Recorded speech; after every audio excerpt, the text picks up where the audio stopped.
देखिए, कमिटमेंट के लालू प्रसाद यादव बड़े नेता हैं और उनका कमिटमेंट ही उनको आज तक जिंदा रखे हुए है और आगे भी जिंदा रखेगा।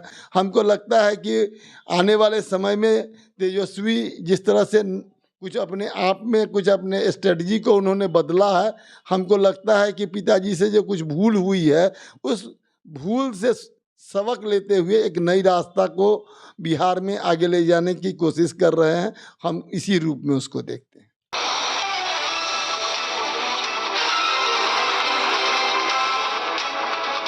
नमस्कार, वर्णिका हिंदी में आप सभी का स्वागत है। आपके साथ मैं हूं संतोष आरंग। इस वक्त हमारे साथ हैं वरिष्ठ पत्रकार प्रभात कुमार जी। प्रभात जी दैनिक हिंदुस्तान में लंबे समय तक पत्रकारिता की, खासकर राजनीतिक पत्रकारिता रिपोर्टिंग की है और राजनीति की गहरी समझ है। आज उनसे हम बिहार की राजनीति पर बात करेंगे, खासकर चुनावी राजनीति पर। चौथे चरण का चुनाव 13 मई को है। आज चुनाव प्रचार का अंतिम दिन है। बिहार में लगातार प्रधानमंत्री मोदी आ रहे हैं। कई लोकसभा क्षेत्रों में उनकी रैली हो चुकी है। इधर राहुल गांधी भी आए। तेजस्वी यादव जो राजद के युवा तुर्क नेता हैं, लगातार बीमार होने के बावजूद रैली में जा रहे हैं और युवाओं को प्रेरित कर रहे हैं। आखिर कौन नेता एनडीए का या फिर इंडिया अलायंस के नेता जो कुछ भाषण दे रहे हैं, उनके भाषणों में जनता के मुद्दे कितने होते हैं और फिर इधर उधर की बातें कितनी होती है, इन सब मुद्दों पे बात करेंगे। प्रभात जी, सबसे पहले आपका बहुत बहुत स्वागत है। आप लगातार लिख भी रहे हैं जो बिहार में अब तक 3 चरण की वोटिंग हुई है। जी जी। क्या देख रहे हैं? 19 और 14 को अगर सामने रखे, 14 और 19 को सामने रखकर 24 के इलेक्शन को देखें तो बिहार की जो वोटिंग हो रही है बिहार में, किस तरफ जाता हुआ दिख रहा है आपको? देखिए, अभी बिहार की जो राजनीति है वो एक नई करवट और एक नई दिशा लेती हुई दिख रही है। 19 और 24 में तो बहुत फर्क है। 14 की राजनीति अलग तरह की थी, क्योंकि उस समय 3 फ्रंट पर चुनाव हो रहा था। एक तरफ नीतीश जी थे, एक तरफ लालू जी थे, महागठबंधन था, और एक तरफ मोदी जी थे। उस समय मोदी जी का लहर था और अपना उफान था। दूसरा मामला 19 का है, जब मोदी जी से ज़्यादा सर्जिकल स्ट्राइक और पुलवामा का लहर था, जो सब लोगों ने देखा। राम मंदिर का भी कुछ असर था। हिंदुत्व के कई मुद्दे थे, 370 धारा, मतलब जो उनके एजेंडा का एक बहुत प्रमुख, भाजपा का जो एजेंडा होता है उसका जो प्रमुख अंश था, उसका उफान था उसमें। लेकिन ये इस बार सारी लहरें शांत है। जितनी बार लोग के सामने पब्लिक के सवाल को छोड़कर और राम रहीम की बात होती है, शहजादे की बात होती है, राजे की बात होती है, या जिस तरह की अनाप शनाप बातें होती है, जनता उससे बहुत नाखुश है। अब तक जो मोदी आए हैं, अररिया में कार्यक्रम हुआ, जमुई में हुआ, दरभंगा में भी हुआ और फिर अभी आने वाले हैं। अब तक जितनी बार आए हैं, बार बार आ रहे हैं मोदी। प्रधानमंत्री मोदी एक स्टेट में कई बार आए तो कुछ बात तो है। और अब तक जो उन्होंने मुद्दे उठाए हैं, क्या उनमें जनता से जुड़े हुए मुद्दे सीधे सीधे हैं या फिर इधर उधर की बातें हैं? और फिर उनके सामने तेजस्वी लगातार चुनावी सभाएं कर रहे हैं। उनका कहना है कि 100 से अधिक उन्होंने रैली कर ली, जनसभाओं को संबोधित किया है और अभी उनके पैर में और कमर में दर्द भी है, व्हील चेयर पर चल रहा है। तो दोनों के भाषणों को अगर कंपेयर करें तो सीधे सीधे जनता को प्रभावित करने वाले मुद्दे कौन उठा रहे हैं और क्या क्या उठ रहा है? देखिए, सबसे पहली बात समझिए कि मोदी जी जो अपनी बिहार में लोकसभा चुनाव से पहले भी 2 रैली की थी और उस समय जो परिवारवाद का मुद्दा उठा था या कई बिहार से जुड़े मुद्दे उठे थे, वो जब चुनाव शुरू हुआ, जब जमुई गए, जब वो नवादा आए तो वो सारे मुद्दे गायब हो गए। कारण इसका यह था कि परिवारवाद का मुद्दा तेजस्वी यादव ने भी उसी बहादुरी और उसी मजबूती से उठा दिया था जिस बहादुरी से वो उठा रहे थे। दो बहादुरों की बात थी और दो बहादुरों के बीच जनता को तय करना था कि वीर बहादुर कौन है। वहाँ तो चिराग पासवान परिवारवाद, वहाँ भी ये चिराग पासवान और वहाँ दूसरी जगह विवेक ठाकुर थे। विवेक ठाकुर इनके सीपी ठाकुर के पुत्र थे, डॉक्टर सीपी ठाकुर, जो कालाजार के बहुत बड़े डॉक्टर थे। दोनों जगहों पे उन्होंने परिवारवाद पर नहीं बोला जी, वहाँ दोनों जगह बचते रहे। भ्रष्टाचार पूरे देश में अब शायद मुद्दा नहीं है, हमको नहीं लगता कि कहीं मुद्दा है। हर जगह भ्रष्टाचार है, भ्रष्टाचार से जनता त्रस्त है और इस पर कोई नेता, कोई राजनेता सही ढंग से कोई चित्रण नहीं हो रहा है। इससे हम कोई भी आदमी, कोई भी जनता इनकार नहीं कर सकती है। भ्रष्टाचार को किसी भी शर्त पर उस पर मुहर नहीं लगाया जा सकता है। लेकिन बोलने के लिए सब लोग सब बातें करते हैं, लेकिन उस पर अमल करने के मामले में ईडी और सीबीआई का भ्रष्टाचार पर जो कार्रवाई की जाती है, लेकिन वो उनका हाल जो होता है बाद में वो डिटर्जेंट वॉशिंग पाउडर जैसा होता है। वो तो अलग मुद्दे हैं, उस पर बात करने का कोई मतलब नहीं है।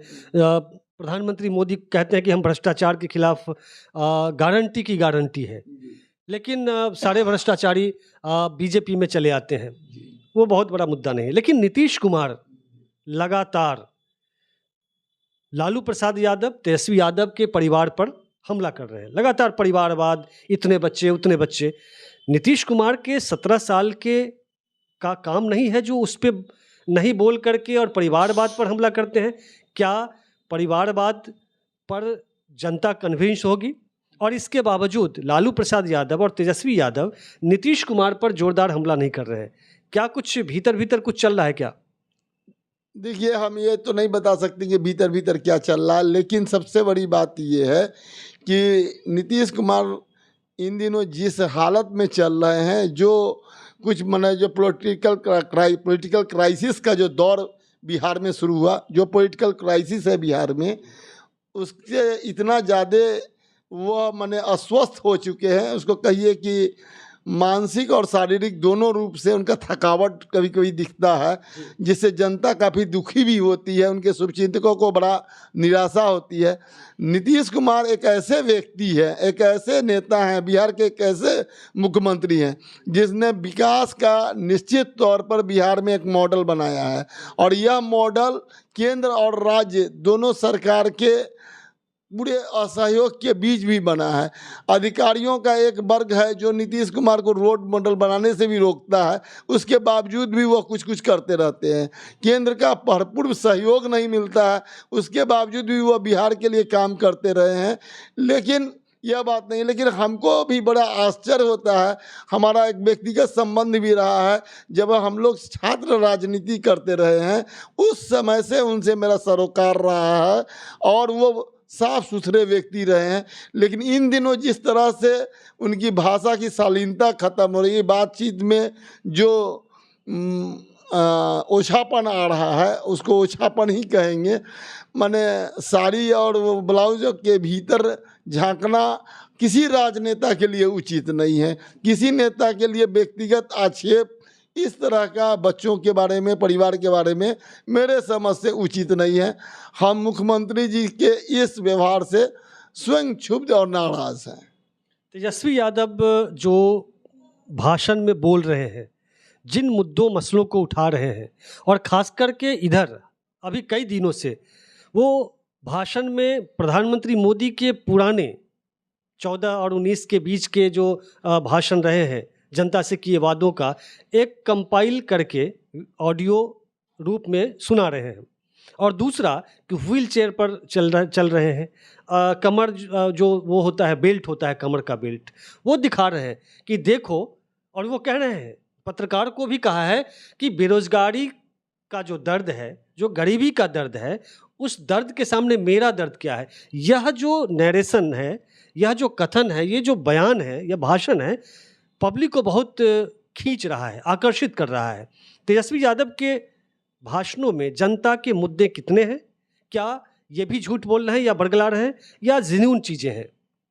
देखिए, एक चीज़ आपको थोड़ा-सा इसके पहले हम बताना चाहेंगे कि बिहार में जिस समय उनके पिताजी की राजनीति लालू प्रसाद यादव की आई और या टीएन शेषन एक चुनाव आयोग के आयुक्त मुख्य चुनाव आयुक्त थे और एक याद होगा कि वोट के रूप में जिन्न निकला था। जी। याद होगा आपको, ठीक है।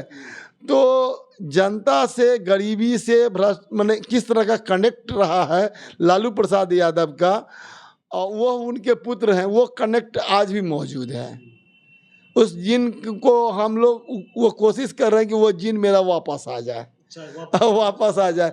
और बेरोजगारी का मुद्दा वो अच्छी तरह जानते हैं कि बेरोजगारी से पूरा देश किस तरह से त्रस्त है, किस तरह से जो भारत सरकार के द्वारा जो नौकरी के अवसर है, सरकारी नौकरी से लेके निजी कंपनियों के नौकरी, जो private sector, Bokaro steel city से लेके जितने उस तरह के प्राइवेट सेक्टर थे, उससे जो नौकरियां थी उसको किस तरह से ख़त्म कर दिया गया, अंडानी और अंबानी को सौंप दिया जा रहा है। लगातार जिन युवाओं में काफ़ी दर्द है, दिक्कत है, परेशानी है, उसको वो जगाने का काम कर रहे हैं, उसको अपने से जोड़ रहे हैं। अच्छा, एक और सवाल है, लालू प्रसाद यादव के राज को और राबड़ी देवी के राज को एनडीए वाले, जो प्रधानमंत्री मोदी हो, अमित शाह हो या नीतीश कुमार भी, जंगल राज की संज्ञा देते हैं। एक तो जंगल राज पे आपकी टिप्पणी चाहूँगा। दूसरा कि लालू प्रसाद यादव के राज में भले सड़कें न बनी हो, बिजली, सड़क या बाकी चीज़ें न बनी हो, लेकिन जो उन्होंने किया सामाजिक न्याय का पूरे भारतीय इतिहास में, और जो समाज हमारा है, हिंदू समाज व्यवस्था में लालू प्रसाद का उदय आप किस रूप में देखते हैं? देखिए, कर्पूरी ठाकुर ने जिस मसाल को जगलाया था, उसकी रोशनी लालू प्रसाद यादव बने, इससे मैं कहीं से इनकार नहीं कर सकता हूँ। और उस रोशनी के सहारे विकास का जो प्रकाश है वो अंतिम घर तक पहुँचाने का नीतीश कुमार काम किए। ये तीनों को एक दूसरे से लिंक कर दिया। जन नेता के रूप में लालू प्रसाद यादव से बड़ा बिहार में आज की तारीख में भी कोई नेता नहीं है। और गरीब गुरबा का बात उठाने वाला, गरीब गुरबा की चिंता करने वाला, उसको स्वाभिमान देने वाला, उसको जुबान देने वाला लालू प्रसाद यादव से कोई बड़ा नेता नहीं है। जन नेता है।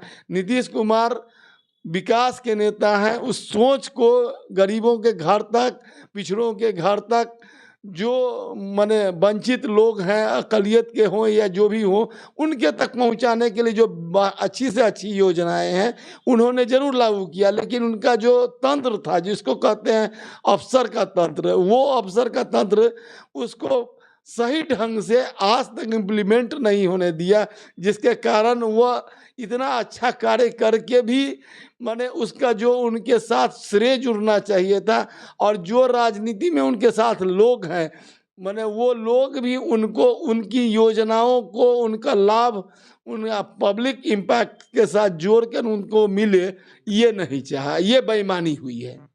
मान लीजिए कि लालू प्रसाद यादव के राज में वो सड़कें बना दिए होते, खूब चकाचक सड़कें, हेमा मालिनी की गाल की बात उन्होंने ही कही थी, उस तरह अगर सड़कें बन जाती, पूरा गांव-गांव बिजली आ जाती, सब कुछ हो जाता है जिसे विकास कहते हैं, और गरीब गुरबों को, दलित पिछड़ों को आवाज़ नहीं मिलती, तो उस विकास को आप विकास कहते?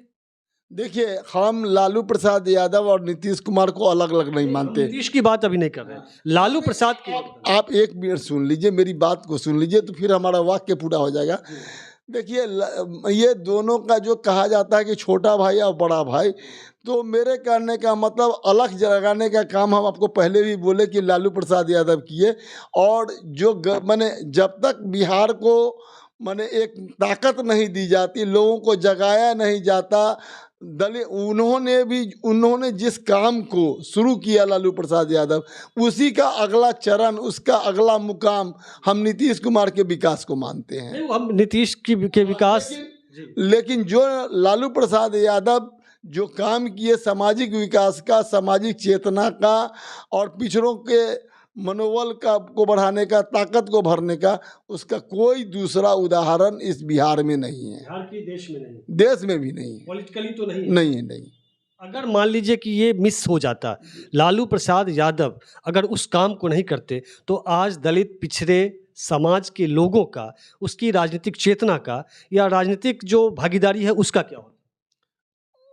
हमको लगता है कि जो आज़ादी के बाद जो परंपरा चली आ रही थी, वो परंपरा, वो गरे माने नदी, वो सेतु लगातार आगे बढ़ती रहती। और जो लोग चाहते थे, जो आज भी फिर वापसी उसकी जो चाहते हैं, जो लोग उस कोशिश में लगे हुए हैं कि हमारी फिर से जो पुरानी विरासत है वो लौट के आए, वो काम वहीं ख़त्म हो जाता। अच्छा, अब अभी लगातार नेताओं का आना जाना लगा रह रहा है, बल्कि अधिकतर नेता तो छोड़ करके बीजेपी में जा रहे हैं, कांग्रेस से हो या बाकी दलों से, ईडी का डर दिखा करके या पैसे के लालच में, चाहे जैसे भी हो, उसको उधर खींच लिया जा रहा है। लोग पार्टियां छोड़ करके, पार्टी छोड़ के जा रहे हैं। दल बदल या दल बदलू नेता भी कहते हैं उसे, तमाम जेल में डाला गया, केस लादा गया, तेजस्वी पर भी, पूरे परिवार पर भी। लेकिन इसके बावजूद लालू प्रसाद यादव ने समझौता नहीं किया और बीजेपी के साथ नहीं गए। तो आज के दौर में इनको, इस छवि को कैसे आप देखते हैं? देखिए, कमिटमेंट के लालू प्रसाद यादव बड़े नेता हैं और उनका कमिटमेंट ही उनको आज तक जिंदा रखे हुए है और आगे भी जिंदा रखेगा। हम वो अगले 100 साल नहीं, कई 100 साल अभी वो आगे तक अपने कमिटमेंट के कारण जाने जाएंगे। और उनको जो गरीबों का मसीहा कहा जाता है, वो मसीहा शब्द उनके साथ जुड़ा रहेगा, इसको हम इसी रूप में देख सकते हैं। और उनका जो कमिटमेंट है, वो कमिटमेंट पर लगातार काम करें। उनसे भी कई भूलें हुई होंगी, हर व्यक्ति से कुछ भूलें होती है। हमको लगता है कि आने वाले समय में तेजस्वी जिस तरह से कुछ अपने आप में, कुछ अपने स्ट्रेटजी को उन्होंने बदला है, हमको लगता है कि पिताजी से जो कुछ भूल हुई है, उस भूल से सबक लेते हुए एक नई रास्ता को बिहार में आगे ले जाने की कोशिश कर रहे हैं। हम इसी रूप में उसको देखते हैं। तो अभी प्रभात जी को आप सुन रहे थे, लाइट चली गई है, रोशनी का प्रॉब्लम है, इसलिए हम इस बातचीत को फिलहाल यहीं ब्रेक देते हैं। फिर प्रभात जी से बिहार के विभिन्न मुद्दों पर, राजनीतिक मुद्दों पर हम बात करते रहेंगे। तो दीजिए इजाज़त, फिर मिलते हैं अगले अंक में। तब तक के लिए नमस्कार, शुक्रिया।